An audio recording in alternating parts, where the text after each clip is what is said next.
السلام عليكم ورحمة الله وبركاته.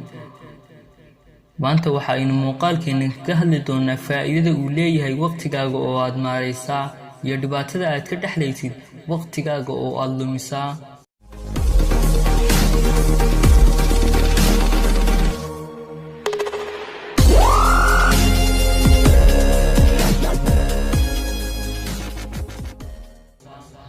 waqtigu waa nimco aad u qiimo badan oo uu ina siiyay Alle.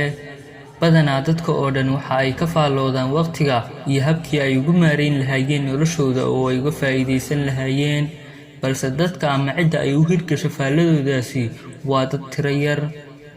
badanaana diinteena suubani waxay nagu boorinaysaa inaan ka faa'iideysano waqtiga. Allana subxaanahu wa tacaalaaye marar badan ayuu ku dhaaranayaa qur'aankiisa sida والفجر والعصر والضحى. maantana ummadaha aynu niraano waa ummado horumaray, waqtigooga ayay ka faa'iideysteen oo sidii ugu wacnayd ayay u maareeyeen, halka innaguna aynu waqtigeenu ku luminay waxaan manfac inoo lahayn adduun iyo aakhiraba. ka soo qaad ninka adduunka ugu taajirsan iyo kan ugu faqiirsan, labadoodaba waxaa la siiyaa waqti isku mid ah, balse waxaa kala duwan oo aan isku dhoweyn habka ay u fikirayaan iyo sida ay u kala maareynayaan waqtigooga. waqtiguna waa hantida ugu weyn ee aad haysato, kuna sahlaysa inaad kasbato waxyaabo kasta oo aad doonayso gaadhistooda. waqtigu waa shayga keliya ee aad ku xaqiijin karto guul amaba aad isku dibdhigi karto. mar walibana ka fogow oo ka digtoonow waxyaabaha keenaya inaad waqtigaaga lumiso. mudnaantana mar waliba si waxyaabaha waqtigaaga aad kaga faa'iideysan karto, sida in aad akhriso buug waa waqtigaagii oo aad ka faa'iideysatay, in aad caawiso waalidka waa waqtigaagii oo aad ka faa'iideysatay, asxaabtaada oo aad la qaadato waqti cayiman waa waqtigaagii oo aad ka faa'iideysatay.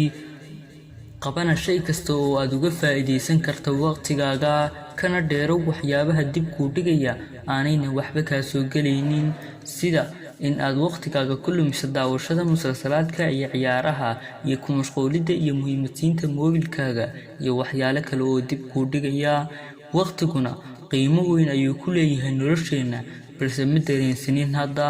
waxaynuna dareemi doonaa maalinta aynu da' oo aynu duqowno. ibnu cabbaasna Allah ka raali ahaadee waxa uu rasuulka sallallahu calayhi wasallam ka soo wariyey xadiis ahaa 5 ka faa'iideysa 5 ka hor. 1. dhalinyarnimadaada ka faa'iideysa ka hor gabowgaaga. 2. caafimaadkaada ka faa'iideysa ka hor xanuunkaaga. 3. taajirnimadaada ka faa'iideysa ka hor faqiirtinimadaada. 4. firaaqadaada ka faa'iideysa ka hor mashquulkaaga. 5. noloshaada ka faa'iideysa ka hor geeridaada. ogowna saacadii ku dhaaftaa waxa ay kuu sii dhoweynaysaa xagga iyo qabriga. saacad waliba oo ku dhaaftana ha ahaato mid aad ka faa'iideysato, waayo waqtigu waa waxyaabaha lagu weydiin doono maalinta qiyaame. haddaba waqtigaagu ha noqdo mid mar waliba aad ka kororsato waayo aragnimo ama xirfado kale oo ku anfacaya. odhaahaha lagu cabiro waqtiga waa kuwa dhammaan sheegaya qiimaha waqtiga iyo heerka uu ka taagan yahay ka muslin ahaan. waqtigu waa mid xawaare ku socda oo joogsi lahayn, waxaana la yidhaahdaa waqtigu waa sida seefta oo kale, haddaad goyn weydi isaga ayaa ku goynayaa. ilbiriqsiyada oo isbiirsada ayaa noqda minutyada oo isbiirsada ayaa noqda saacad, saacadaha oo isbiirsada ayaa noqda maalin, maalmaha oo isbiirsada ayaa noqda isbuuc, isbuucyada oo isbiirsada ayaa noqda bilo, bilaha oo isbiirsada ayaa noqda sanado, sanadada oo isbiirsadaana waxa ay kuu sii jahaynayaan xagga iyo gabow. balse taasi waa la wada moogan yahay oo imsaad arkaysaa dhalinyaro waqtigoodii ku luminaya fadhiisiga kaabadaha, daawashada filmaanta iyo ku caweynta waqtiga aan xadka lahayn ee ay fadhiisanayaan makhaayadaha. dhammaan waxaasi oo dhan waa waxa dhalinyarteena dib u dhigay, ilaa in yar oo Ilaahay hanuuniyey mooye. ugu dambeyn, haddii aad daris lahayd waqtigaaga oo kaa luma, maanta qorshayso oo ku dadaal inuuna hal ilbiriqsi ku dhaafin.